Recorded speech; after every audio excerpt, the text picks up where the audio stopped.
오늘의 핫한 소식들 모아 알아보는 시간 주식 이슈 데일리 핫 이슈 김지연입니다. 5월 15일 오늘의 주식시장 어떤 흐름 보였을까요?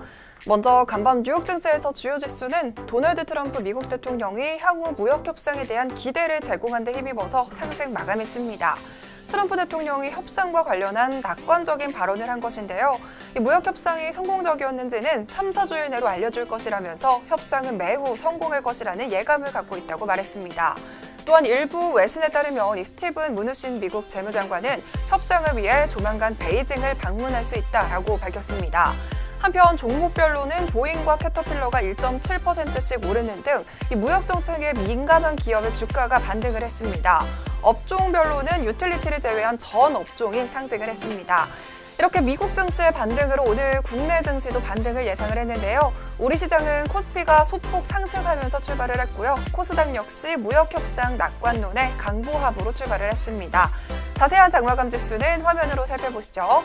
네, 먼저 코스피 지수는 전거래일보다 10.94포인트 상승한 2092선에서 마감했고요. 코스닥 지수는 전거래일보다 19.44포인트 상승한 729선에서 장을 마쳤습니다. 네, 그럼 오늘도 기분 좋게 데일리 핫 이슈 시작하겠습니다. 먼저 오늘의 첫 번째 이슈 종목은 바로 한국전력입니다.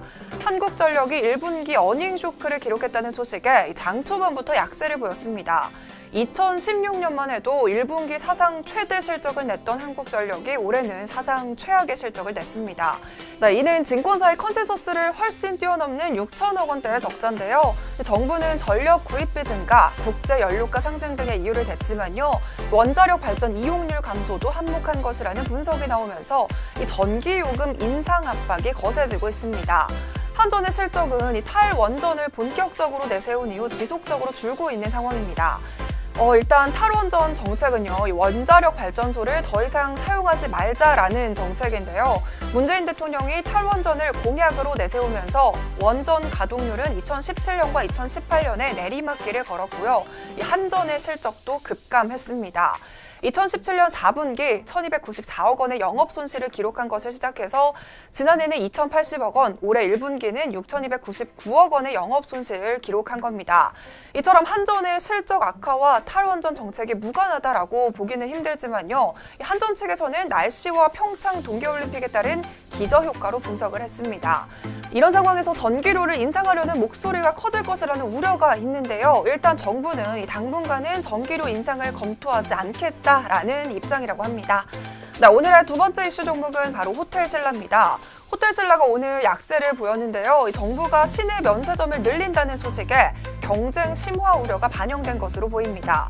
정부가 소비와 관광 산업을 촉진하기 위해 전국의 대기업 시내 면세점 5개를 새로 허용하기로 했다고 밝혔는데요.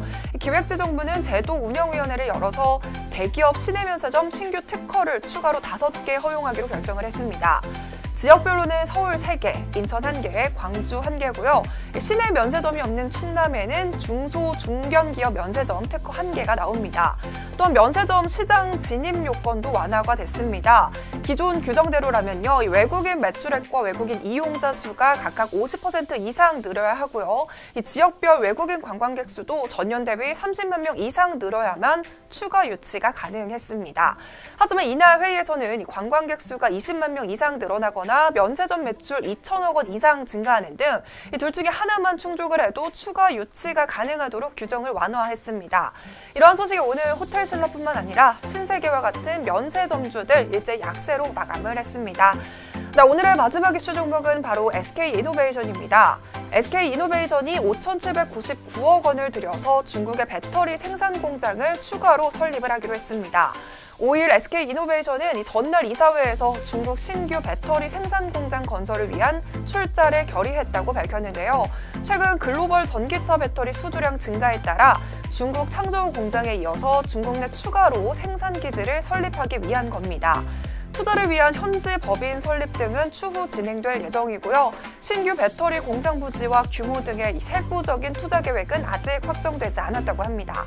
한편 SK이노베이션은 지난해 8월 2일 중국 베이지 자동차와 베이징 정공과 합작해서 장수성 창저우시 내에 최첨단 전기차 배터리 생산 공장을 착공한 바 있습니다. 중국 자동차 업체와 해외 배터리 업체 간 합작으로 중대형 배터리를 생산하는 공장을 건설하는 것은 국내 기업 중 처음인데요. 약 9만 평 부지의 전기차를 연간 25만 대 분량인 7.5 기가와트 규모로 건설 중에 있습니다. 네, 이렇게 오늘도 한국전력과 호텔신라, SK이노베이션 소식 전해드렸습니다. 주식시장의 핫이슈가 궁금하시다면 데일리 핫이슈와 함께하세요.